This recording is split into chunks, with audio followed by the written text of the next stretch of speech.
હવે વાત કરવી છે શ્રાવણમાં ઉપવાસ કરતા ભક્તો માટે। એક આસ્થા, એક શ્રદ્ધા, એક વિશ્વાસની સાથે શ્રાવણ માસમાં ભક્તો ઉપવાસ કરે છે અને એમના વિશ્વાસની સાથે ખેલ ખેલવામાં આવે તો જી હા, આ હકીકત છે અને એ હકીકત સામે આવી છે રાજકોટથી, જ્યાં સામાન્ય નફાની લાલચમાં લોકોના વિશ્વાસની સાથે રમત રમવામાં આવી છે, જેથી વ્રત કરનાર, ઉપવાસ કરનાર લોકો બહારનું જો ખાઓ છો કે આ ફરાળી પેટીસ છે, આ ફરાળી વસ્તુ છે, એ ઉપવાસમાં ચાલશે તો 100 વખત તમે વિચાર કરી લેજો। રાજકોટ શહેરના જલારામ ચોક વિસ્તારમાં આરોગ્ય વિભાગ દ્વારા દરોડા પાડવામાં આવ્યા હતા। ફૂડ વિભાગની ટીમ તપાસ કે જેની તપાસમાં ફરાળી પેટીસમાં મકાઈનો લોટ પધરાવવામાં આવ્યો હોવાનું સામે આવ્યું છે। ફૂડ વિભાગે જલારામ ફરસાણમાંથી 85 કિલો વાસી પેટીસનો જથ્થો, મકાઈના લોટ સાથેની એ વાસી પેટીસ કે જે લોકોને આપવામાં આવતી હતી એ પેટીસનો જથ્થો અને સાથે 5 કિલો મકાઈનો લોટ ઝડપી પાડ્યો। આ તમામ વસ્તુનો ઘટના સ્થળે જ નાશ કરી દેવામાં આવ્યો। પરંતુ અહીંયા સવાલ એ થાય છે કે તહેવારો આવે છે, ચેકિંગ થાય છે, ત્યાં સુધી તો કેટલોય અખાદ્ય જથ્થો હશે, ત્યાં સુધી તો કેટલીય ભેળસેળવાળી વસ્તુ, કેટલીય નકલી વસ્તુ કે જે લોકો સુધી પહોંચી જતી હશે, લોકો એને આરોગી પણ લેતા હશે, તો પછી આ કાર્યવાહી શું કામની? અને એનું જ્યારે રિપોર્ટ આવે તો એ તો ઘણો લાંબો સમય થઈ જાય છે। શ્રાવણ પહેલા આ ચેકિંગ કેમ નથી કરવામાં આવતું? લોકોની પ્રતિક્રિયાઓ સાંભળી લોકો દ્વારા એ પણ કહેવામાં આવ્યું કે આ સારી વાત છે, આવકાર્ય છે કે તેમના દ્વારા જે કામ કરવામાં આવ્યું છે, લોકોની આસ્થા સાથે ચેડા થતા હતા એને ઉજાગર કર્યું છે, એ સારી વસ્તુ છે, પરંતુ આ 1 મહિના પહેલાથી કેમ કામ ન કરવામાં આવ્યું? લોકોની આસ્થા સાથે ચેડા થતા રોકી શકાત। દર વખતે આ પ્રકારનો જથ્થો ઝડપાય છે। રાજકોટથી 2023માં આ પ્રકારનો જથ્થો ઝડપાયો હતો અને એ પણ શ્રાવણ માસની વાત। આ તો ખાલી વાત થઈ રાજકોટની, કારણ કે કિસ્સો રાજકોટથી સામે આવ્યો છે। સુરતની પણ આવી જ ઘટનાઓ ઘટતી હશે, અમદાવાદ, મહાનગરોમાં, નગરોમાં, ગામડાઓમાં આ જ પ્રકારની પરિસ્થિતિ કેટલાક લોકો પોતાના ખિસ્સા ભરવા માટે કરતા હશે। તમે કાર્યવાહી કરો છો તો પછી ભેળસેળિયાઓમાં ડર કેમ નથી? અને લોકોને ચેતવણી છે કે ફરાળી પેટીસ ખાધી તો તમારો શ્રાવણ માસ તૂટી ગયો સમજો। ભક્તોની આસ્થા સાથે થતા ચેડા કરનારાઓને ડર કેમ નથી?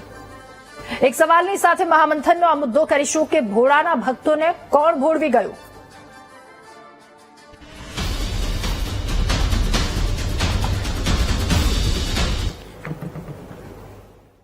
ત્યારે આ જ મુદ્દા પર મહામંથનમાં ચર્ચા કરીશું। આપણી સાથે યોગી દેવનાથ બાપુ, મહંત એકલના ધામના આપણી સાથે જોડાયા છે અને હાર્દિક મહેતા, નાયબ આરોગ્ય અધિકારી, રાજકોટથી આપણી સાથે જોડાયા છે।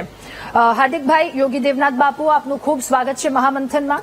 યોગી દેવનાથ બાપુ, પહેલા તો આપની પાસે શ્રાવણ માસ છે, ભગવાન શિવનો આ માસ અને ખૂબ શ્રદ્ધાથી, ખૂબ ભાવ ભક્તિથી લોકો શ્રાવણ માસમાં ઉપવાસ કરતા હોય છે, પરંતુ એમાં કેટલાક આવા ભેળસેળિયાઓ કે જે પોતાના નફા માટે લોકો સુધી આવી વસ્તુઓ પહોંચાડી દે છે, લોકો આરોગી પણ લે છે, આ લોકોનો વિશ્વાસ તૂટ્યો છે।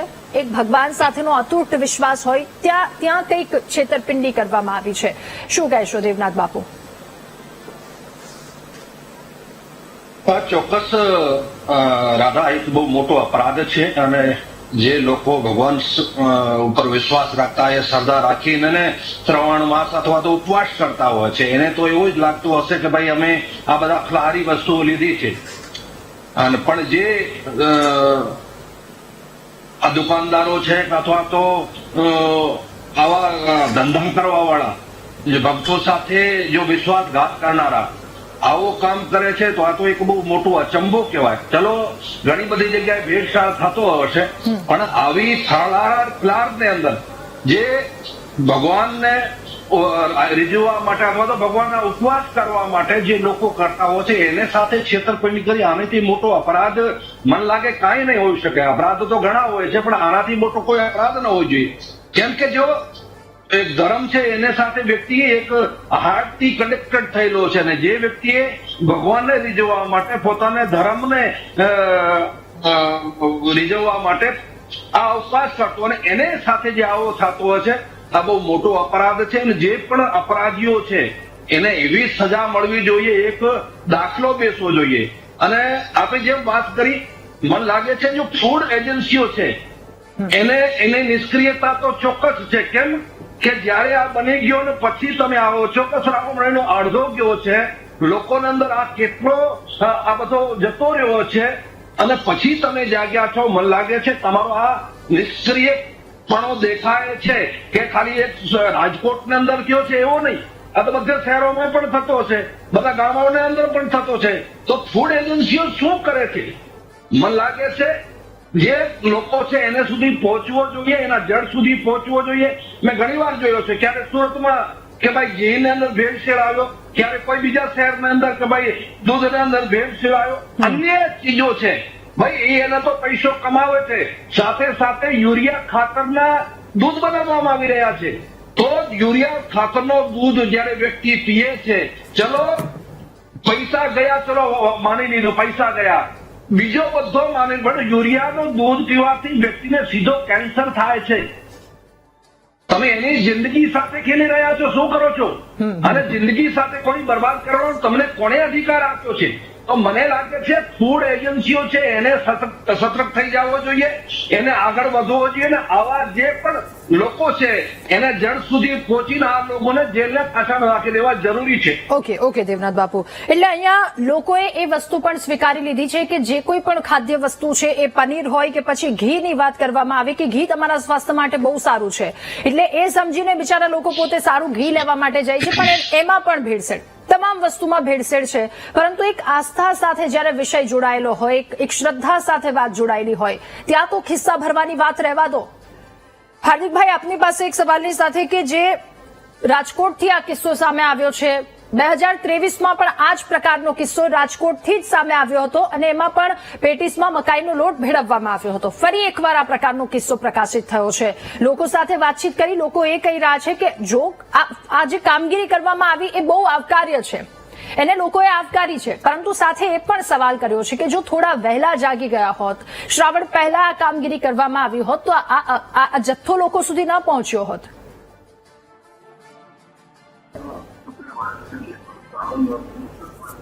હાર્દિકભાઈ, અવાજ આવી રહ્યો છે આપ સુધી?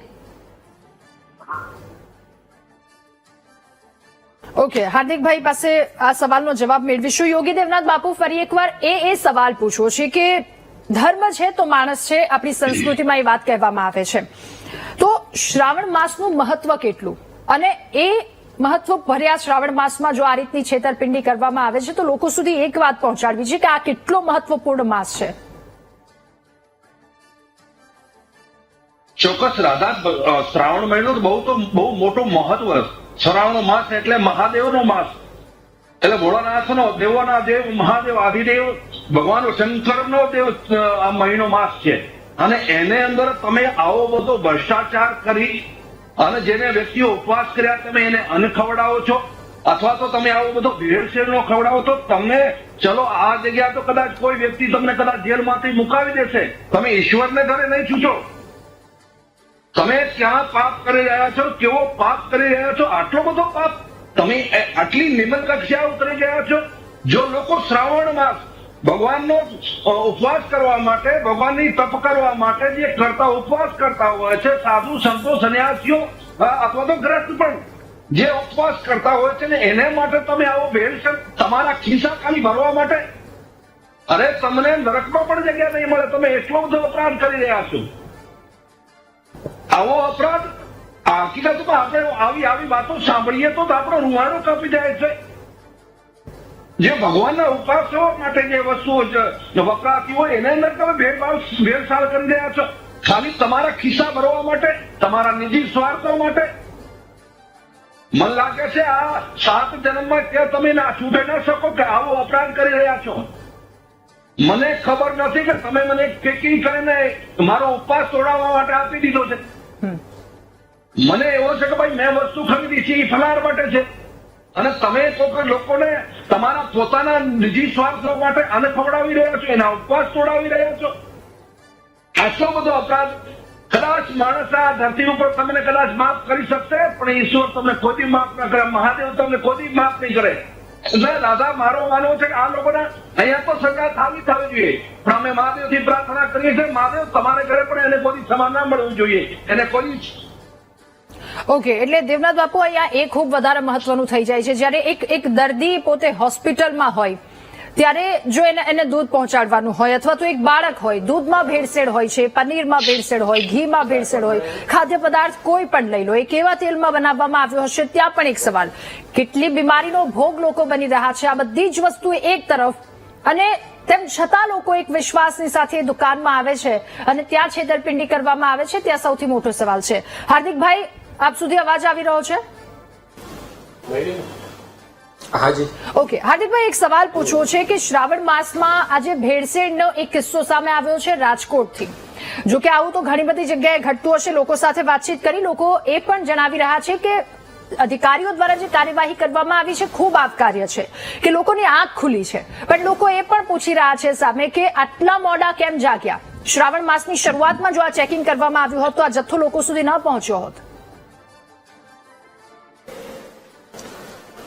રાજકોટ મહાનગરપાલિકાની આરોગ્ય વિભાગ અને ફૂડ વિભાગની ટીમ દ્વારા જે છે શ્રાવણ માસના પ્રથમ દિવસથી જે છે સઘન ચેકિંગ હાથ ધરવામાં આવી રહ્યું છે. અને લાસ્ટ વીકની અંદર જ જે છે એક જે ગાંધીગ્રામની રાજકોટની અંદર ગાંધીગ્રામ એરિયા છે ત્યાં અમારી ટીમ દ્વારા જે છે સઘન ચેકિંગ હાથ ધરવામાં આવેલું હતું. ને ત્યાં જે છે આપણને જે છે એ મકાઈનો લોટ જે છે આપણને જોવા મળેલ ન હતો, કે જેનો ખરેખર ટેપિયોકા સ્ટાર્ચનો જે ઉપયોગ કરવો જોઈએ ફરાળી પેટીસ બનાવવામાં, તો તેનો ઉપયોગ કરવામાં આવતો હતો. પરંતુ હજુ ક્યાંક ને ક્યાંક અમારી ટીમ દ્વારા જે છે સઘન જે છે અત્યારે ડ્રાઈવના સ્વરૂપમાં જે છે રાજકોટના ત્રણેય ઝોનની અંદર જે છે એ ચેકિંગ હાથ ધરવામાં આવી રહ્યું છે. અને તેની અંદર જે છે ગઈકાલે જે છે ગાયત્રીનગર રોડ ઉપર જે જલારામ ફરસાણ નામની દુકાન આવેલી છે તેની અંદર ચેકિંગ કરવામાં આવેલ, તો ત્યાં આપણને જે છે 5 કિલો જે છે મકાઈનો લોટ મળી આવેલ અને તેમાંથી બનાવેલી અંદાજે 85 કિલોગ્રામ જેવી જે છે ફરાળી પેટીસ આપણને જોવા મળેલી હતી. તો આ બધી વસ્તુઓનો જે છે અમારી ટીમ દ્વારા સ્થળ પર જ નાશ કરવામાં આવેલો હતો.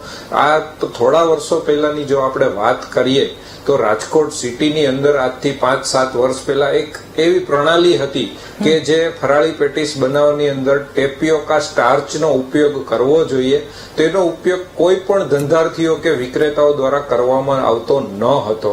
એવી રીતે ધીમે ધીમે અમારી ટીમ દ્વારા જે છે સઘન ડ્રાઈવના સ્વરૂપમાં દર વર્ષે શ્રાવણ માસની અંદર આખા માસમાં જે છે સઘન ચેકિંગ અને સઘન ડ્રાઈવ હાથ ધરવામાં આવે.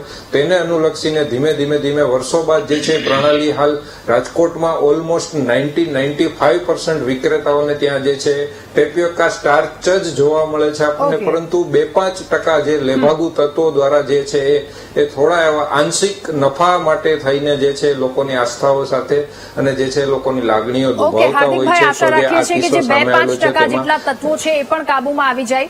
દેવનાથ બાપુ, હાર્દિકભાઈ, આપનો ખૂબ આભાર મહામંથનમાં અમારી સાથે જોડાવા બદલ, આ મુદ્દા પર ચર્ચા કરવા બદલ. તો ફરાળી વાનગીમાં ભેળસેળ થઈ રહી છે. જો બહારનું ખાધું તો પહેલા 100 વખત વિચાર કરી લેજો. મહામંથનમાં હાલ બસ આટલું જ. વધુ સમાચાર અપડેટ્સ માટે આપ ડાઉનલોડ કરો VTV ન્યૂઝની એપ્લિકેશન. નમસ્કાર.